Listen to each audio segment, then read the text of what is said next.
Michael, what have you done? I was trying to help people. But the cure. It's a curse. Michael. I have powers that can only be described as superhuman. But there's a cost. Now, I face a choice. To hunt and consume blood.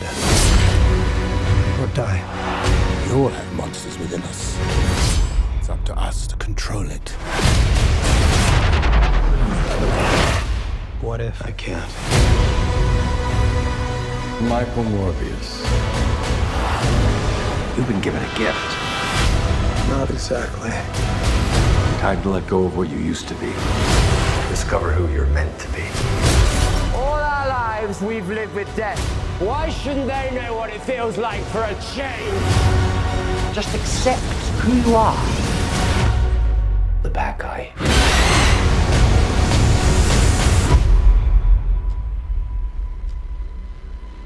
Holy water?